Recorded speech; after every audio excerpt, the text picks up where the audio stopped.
네, 오늘 이 저녁 우리가 함께 볼 하나님의 말씀은 창세기 4장에 기록된 하나님의 말씀입니다. 창세기 4장에 있는 말씀 중에서 우리가 1절에서 15절까지의 말씀을 번갈아 가며 교독하도록 하겠습니다. 창세기 4장 1절에서 15절에 기록된 하나님의 말씀입니다. 아담이 그의 아내 하와와 동침하매 하와가 임신하여 가인을 낳고 이르되 내가 여호와로 말미암아 득남하였다 하니라.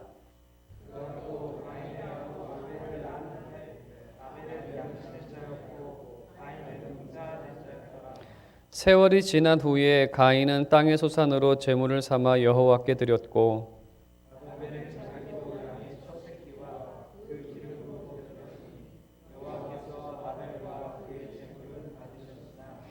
가인과 그의 제물은 받지 아니하신지라. 가인이 몹시 분하여 안색이 변하니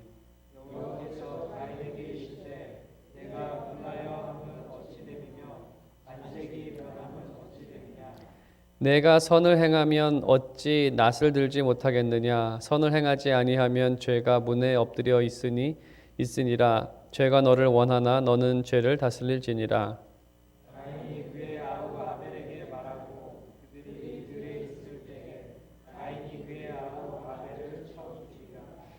여호와께서 가인에게 이르시되 내 아우 아벨이 어디 있느냐. 그가 이르되 내가 알지 못하나이다. 내가 내 아우를 지키는 자이니이까.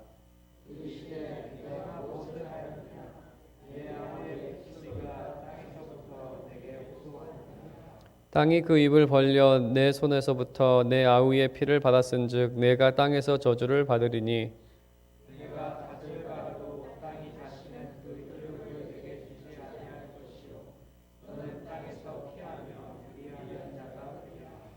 가인이 여호와께 아뢰되 내 죄벌이 지기가 너무 무거우니이다.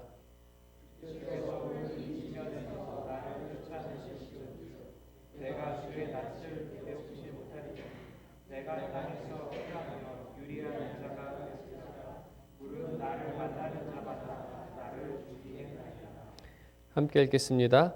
여호와께서 그에게 이르시되 그렇지 아니하다. 가인을 죽이는 자는 벌을 7배나 받으리라 하시고 가인에게 표를 주사 그를 만나는 모든 사람에게서 죽임을 면하게 하시니라. 아멘. 네, 오늘 우리가 함께 읽었던 말씀은 우리가 잘 아는 가인과 아벨에 대한 말씀입니다.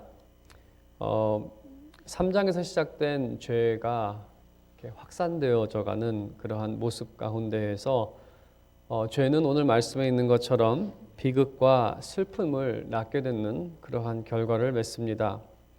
오늘 이 말씀을 통해서 우리가 함께 묵상할 내용은 세상에 나타나 있는 이 죄, 그 죄의 모습이 어떠한 것인지, 하지만 그 가운데 여전히 나타나는 하나님의 은혜가 어떠한 것인지 우리가 함께 이 말씀을 묵상하도록 하겠습니다.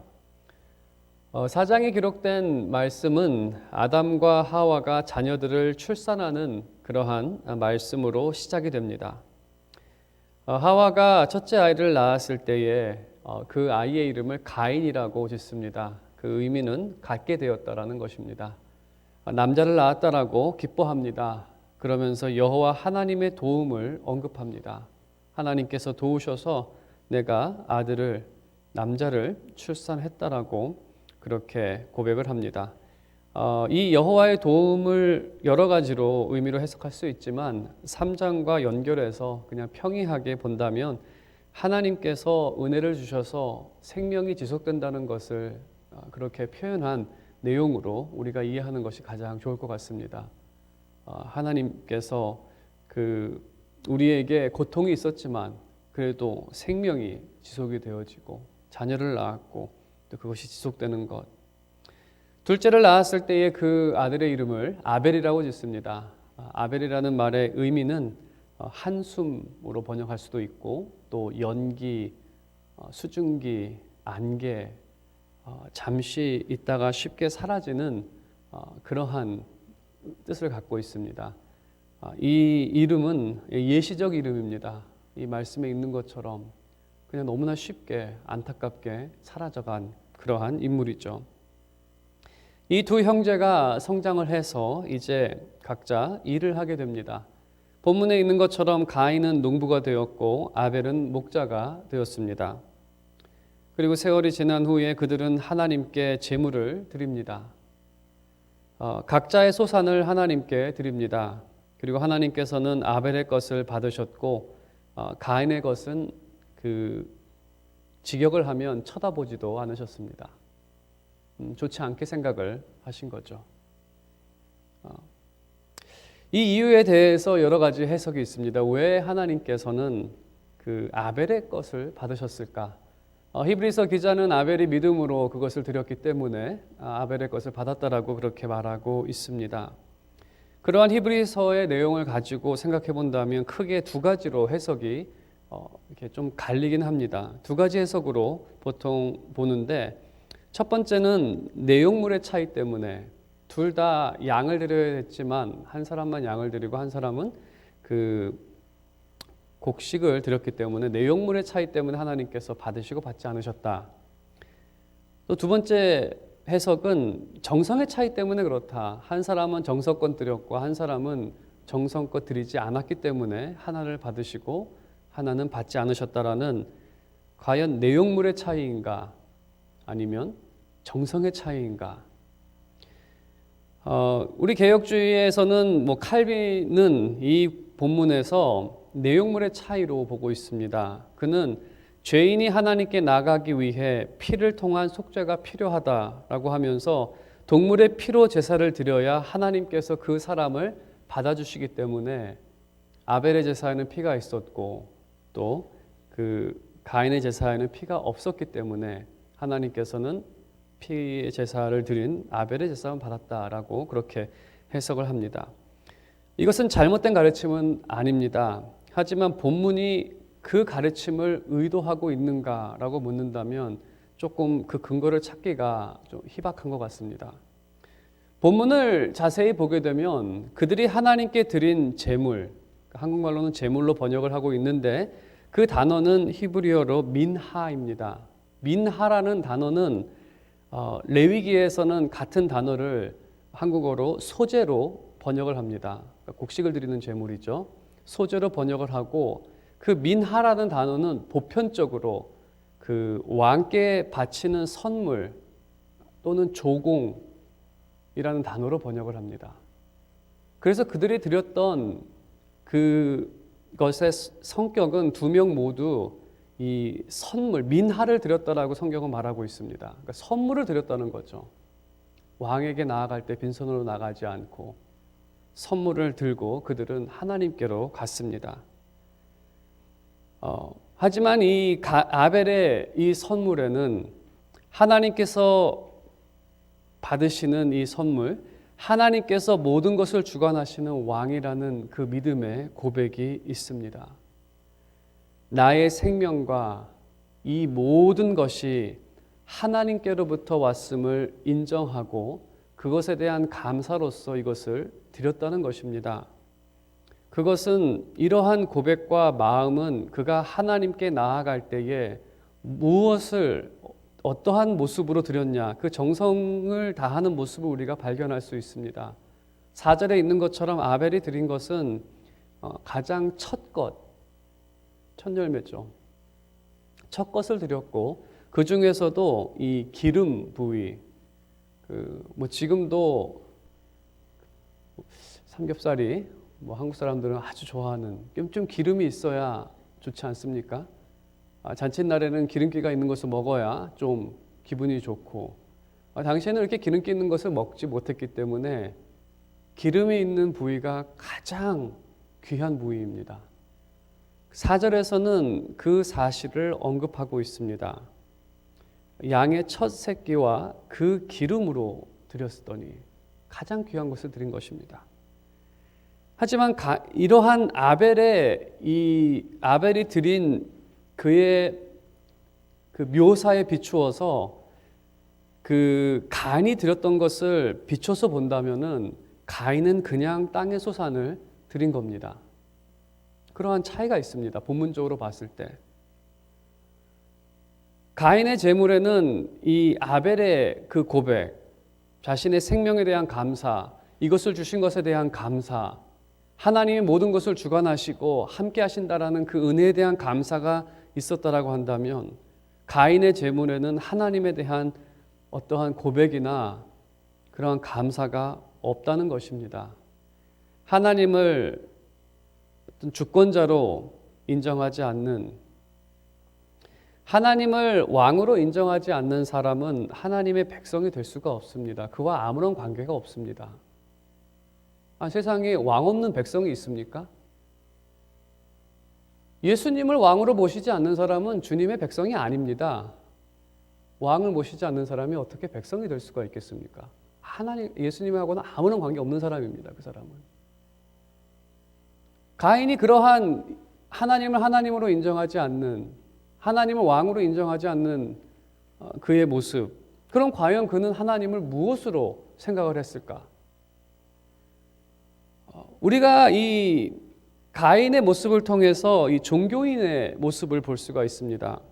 종교인의 문제가 무엇이냐면, 기독교도 종교처럼 생각하시는 분들이 계시는데, 종교라는 것은 하나님을 마치 주고받는 그러한 사업의 파트너로 생각을 합니다.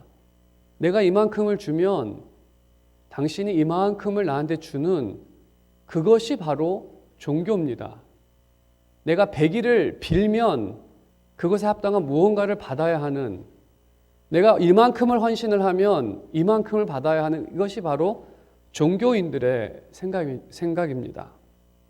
그래서 재물이나 이 헌물, 이만큼을 주면 이만큼을 받아야 하는 것, 사실 선물이라고 말을 하지만 그것은 세상에서 보면 뇌물입니다. 하지만 기독교나 하나님에 대한 참된 신앙의 고백이 무엇입니까?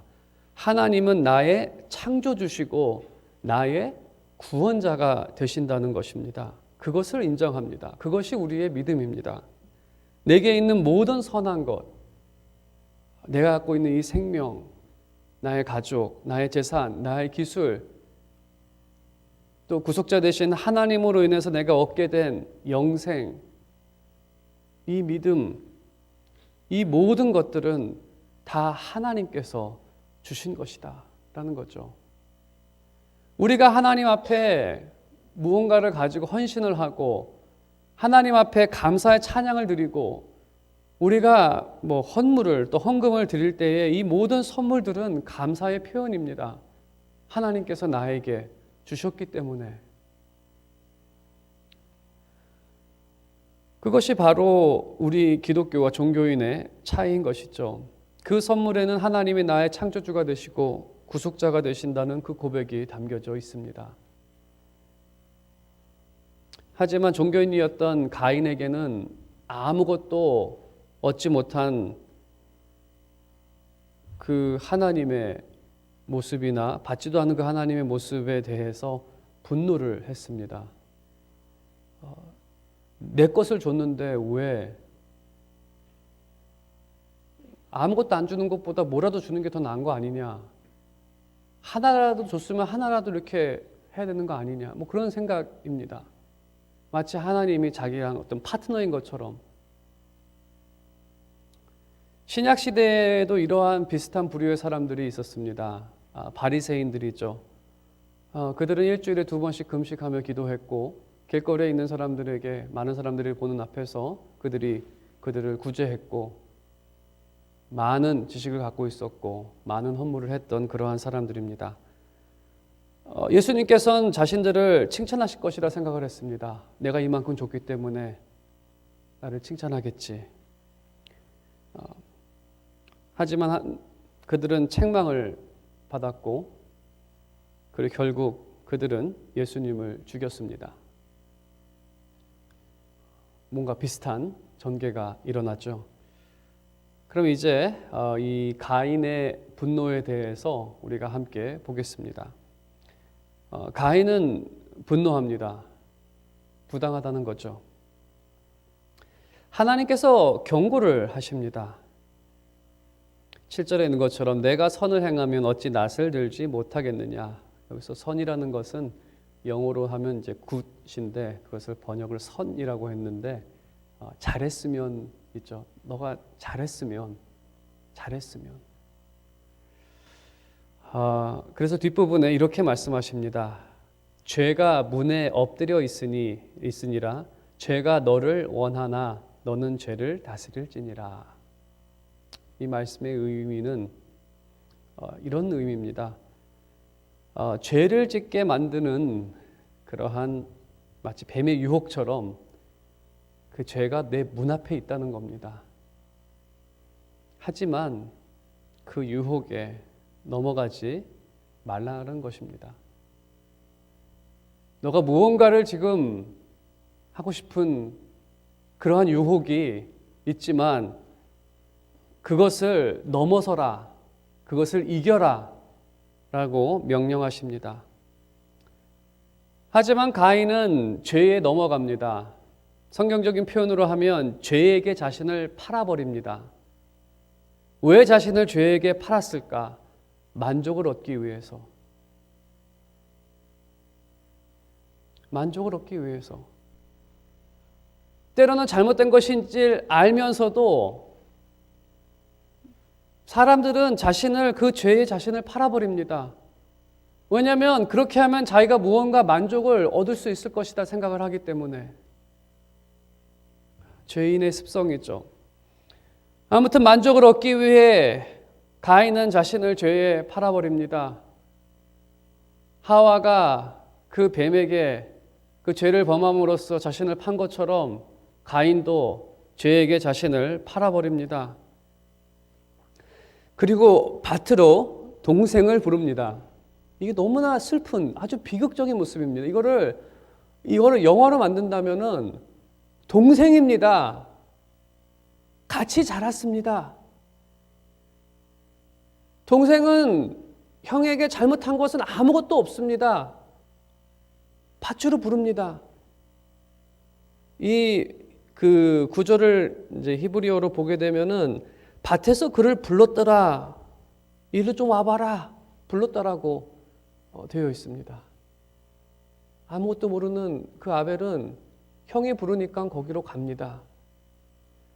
그리고 여기에 있는 것처럼 가인이 그 아우 아벨을 쳐 죽이니라.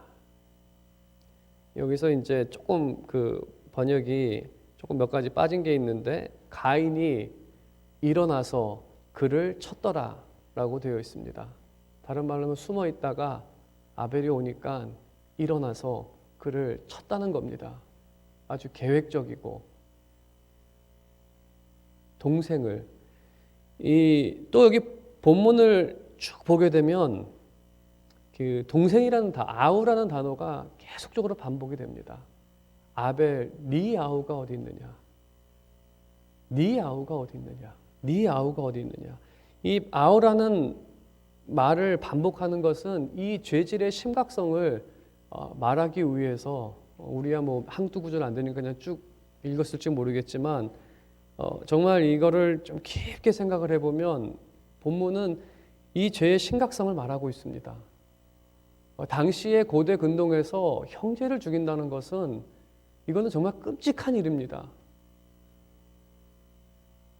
그들은 가족이 이렇게 붙어 살았던 그러한 형태였기 때문에 한 방에서 같이 자고 먹고 지내고 살았던 그러한 사이이기 때문에 지금보다도 더 가까운 그러한 사이입니다. 그래서 참 참 어이가 없는 것은 가인이 분노했던 대상은 하나님입니다. 하나님께서 그렇게 하신 것이기 때문에. 하지만 가인은 범죄의 대상을 아벨로 잡습니다. 다른 이유는 아니고 하나님과 같은 편이기 때문에. 마치 누군가를 미워할 때 뭐 그런 경우 있지 않습니까? 막 누군가를 미워하는데 내 옆에 있는 사람이 내 편을 안 들어주고 그 사람 편을 들어주면 저 편 들어주는 사람은 그 사람도 미운 거죠. 같은 편 들어주는 사람은 다 미워지는. 그러면 가인은 누구 편입니까? 이제 9절에 하나님께서 이러한 사실을 아시지만은 질문하십니다. 내 동생, 내 아우가 어디 있느냐? 이 질문을 하시는 것은 하나님께서 이렇게 물어보실 때에는 모르고 물어보시는 것이 아니라, 정말 어디 있는지 모르고 물어보시는 것이 아니라, 아담에게도 내가 무슨 일을 했느냐라고 물어보셨을 때 모르고 물어보시는 것이 아니라 그 사람에게 돌아볼 기회를 주는 겁니다. 하지만 여전히 죄인이어서 거짓으로 변명을 합니다. 그 10절에 하나님께서 이렇게 말씀하십니다. 이르시되 내가 무엇을 하였느냐? 그래서 땅이 그 아우의 피를 받아서 땅에서 저주를 받게 되어서 너가 이제는 유리하는 그러한 사람이 되었다라고 하나님께서 말씀하십니다. 이 말씀을 이렇게 곰곰이 생각을 해보면 가인이 땅에서 이리저리 유리하게 되었구나 라는 이 문구는 가인이 뱀의 후손으로 판명되었다라는 것을 암시합니다. 뱀이 저주를 받아 땅 위에서 배로 이리저리 가는 것처럼 가인도 이제 저주를 받아 그렇게 땅에서 이리저리 왔다 갔다 해야 하는, 우리가 이 모습을 보면서 형제 자매에 대한 그 형제에 대한 분노, 사실 그것은 하나님에 대한 분노가 거길로 이렇게 표출되는 그러한 모습이었습니다. 우리가 이 모습을 놓고 곰곰이 묵상하고 생각해 본다면 사실 형제나 자매나 이웃에 대한 분노가 있다라고 한다면 그러한 분노는 하나님을 향하게 된다는 것입니다. 그 이유는 현재의 상황, 그것이 내가 살아갔던 가정이 될 수도 있고 가족, 환경, 이웃, 이 모든 것들은 하나님께서 그렇게 정한 것이기 때문에 그렇습니다. 하나님, 왜 저 사람을 여기에 뒀습니까? 하나님, 왜 저 사람을 여기에 뒀습니까? 하나님, 왜 저 사람을 여기에 두었습니까? 이웃에 대한 불평은 하나님의 잘못된 계획에 대한 그러한 불평입니다. 이런 이웃이 내 주변에 있는 것 다 결국 하나님으로 향할 수밖에 없습니다. 왜 저 사람을 내 옆에 뒀습니까? 또한 어려움을 당할 때 해도 하나님이 공평하지 못하다는 것, 왜 하나님 저 사람은 평안하게 하고 나는 이런 상황을 주셨습니까? 라는 것, 이 모든 것, 이웃으로 인한 그러한 불평이나 그들에 대한 분냄이나 그러한 불공평함은 결국 하나님에 대한 그러한 불평과 분노라는 것이죠.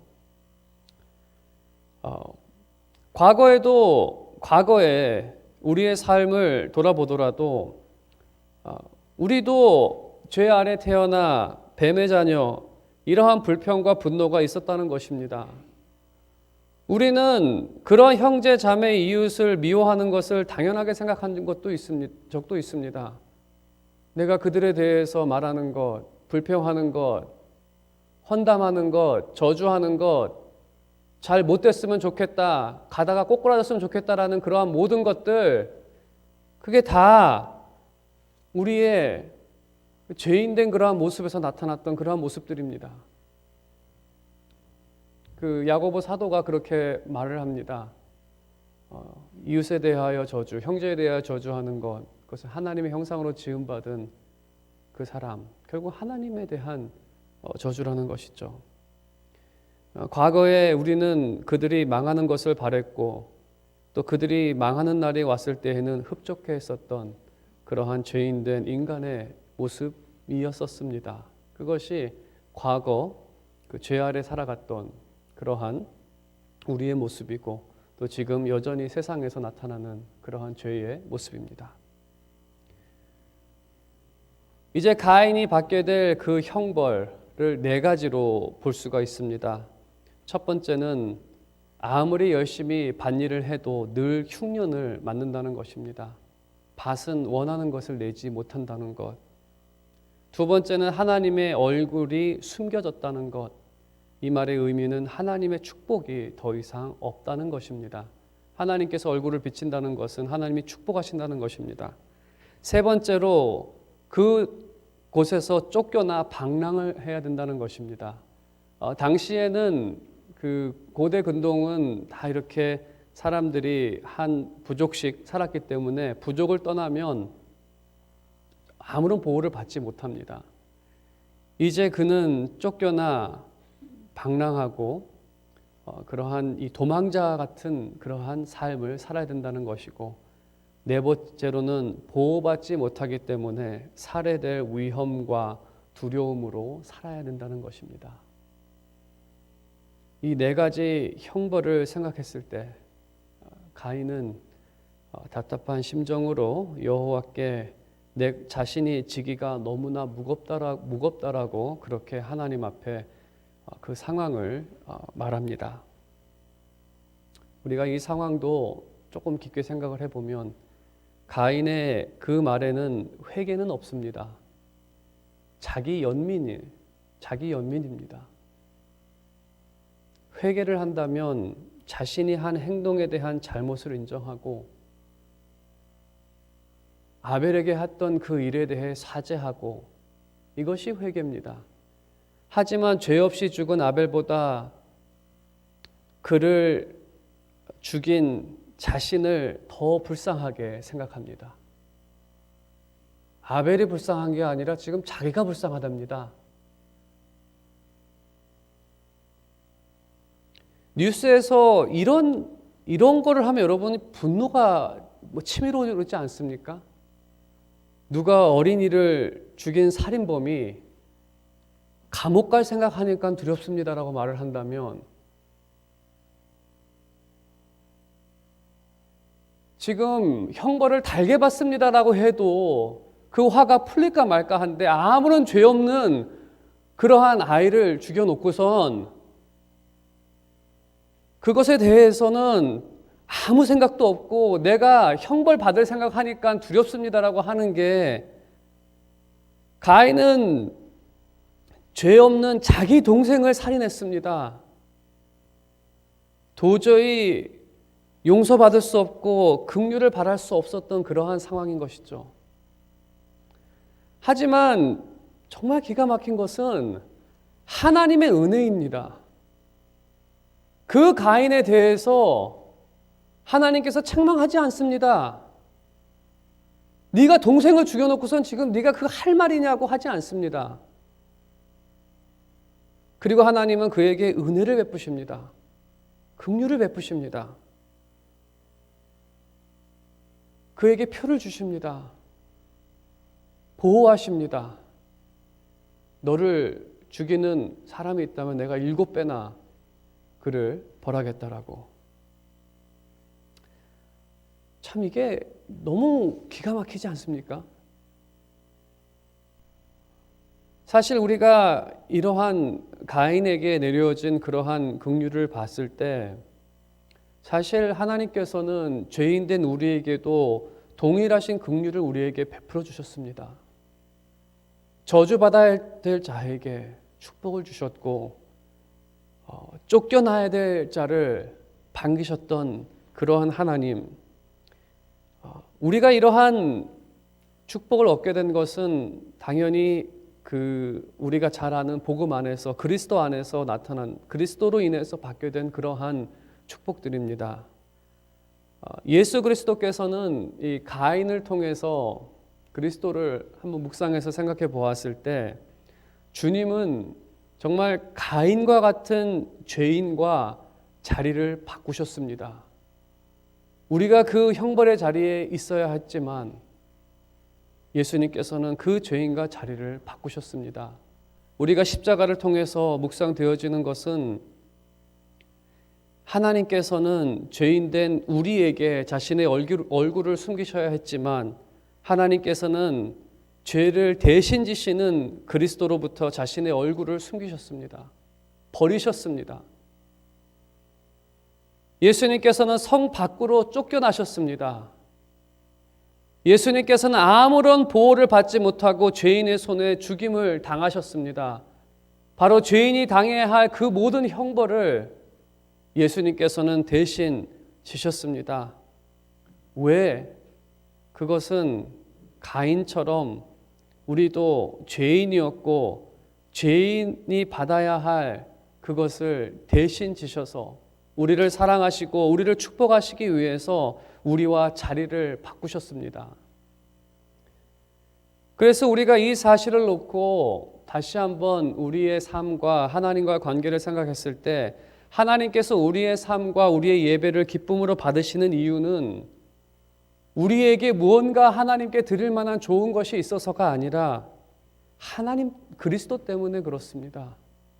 그리스도 때문에 하나님의 모든 약속은 우리 가운데 예가 되고 아멘이 되고 하나님이 우리를 자녀로 삼아주시고 우리에게 축복을 내려주시고 우리에게 생명을 주시고 이 하는 모든 것들은 다 하나님께서 우리에게 거저주신 정말 놀라운 그러한 은혜의 결과입니다. 전에는 우리가 마귀의 자녀였고 가인과 같은 그러한 죄인이었고 우리의 예배는 하나님 앞에 늘 거짓된 것이었고 고백도 없는 것이었고 하나님 왕으로 인정하지도 않은 그러한 우리였지만 또 우리는 이웃에 대하여 시기하고 분노하고 그들을 통해서 하나님을 대적했던 삶이었지만 우리가 형벌을 받아야 했지만 그리스도께서 우리를 대신하여 그 형벌을 지셨고 우리는 하나님의 자녀가 되었고 하나님이 우리를 의롭다라고 칭하셨고 우리에게 영생을 허락하셨고 날마다 우리에게 그 얼굴을 우리에게 향하시고 여러분을 축복하고 계신다는 것입니다.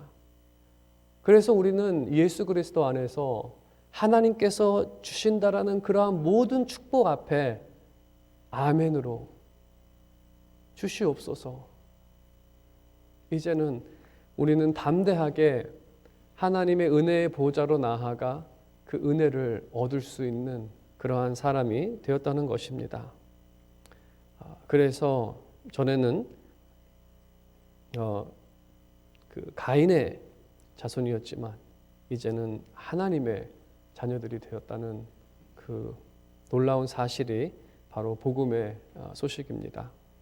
오늘 말씀의 결론을 여러분께 다시 한번 상기시키며 또 권면으로 맺는다면 이제 우리가 하나님의 자녀와 백성이 되었습니다.